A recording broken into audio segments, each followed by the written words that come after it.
Welcome to this radio channel, and this is, of course, the look for the weekend of the solar activity and radio propagation.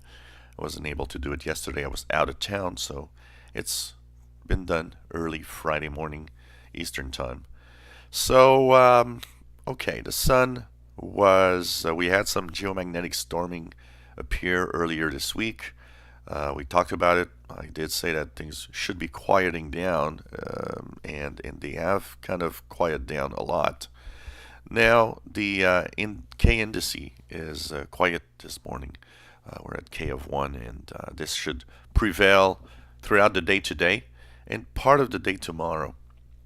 Problem is that there's a huge coronal hole. So look at this, all the dark areas here on the sun. This is a coronal hole, and it's a big one. That means we'll be several days into the wind, the solar wind that will actually come from this area.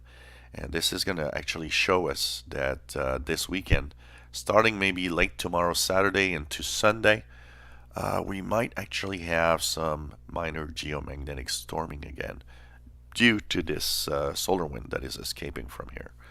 So that's the bad news that might affect our weekend. Once again, you gotta be careful because it's not necessarily gonna happen.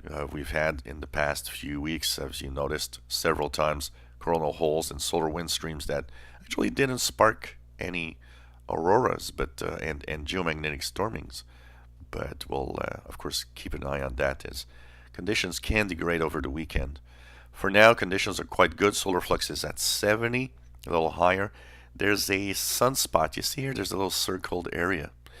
And we're looking into a possible sunspot that's actually appearing. And another thing that I want to show you here is that look at that bright area on the left side here of the solar disk. That also could mean maybe a solar sunspot that could appear. But right now, of course, they're investigating and seeing if there's a little dark core that may be appearing on the sun. So I wouldn't be surprised that sunspot number will get above 0 in the next few hours unless they are very short-lived sunspots. So propagation today, Friday, should be pretty good. Into Saturday, pretty good most of the day probably, but we'll be keeping an eye on that solar stream that might degrade the propagation of signals late Saturday or into Sunday, Monday. Pretty big coronal holes that might affect for a few days, of course. So enjoy your radios, have fun, tune around. It's weekend, it's time to listen in, and here we are expecting some pretty bad weather today and tomorrow, so I guess it's going to be radio time. If you enjoy our videos, please subscribe, give us thumbs up. Thank you for watching.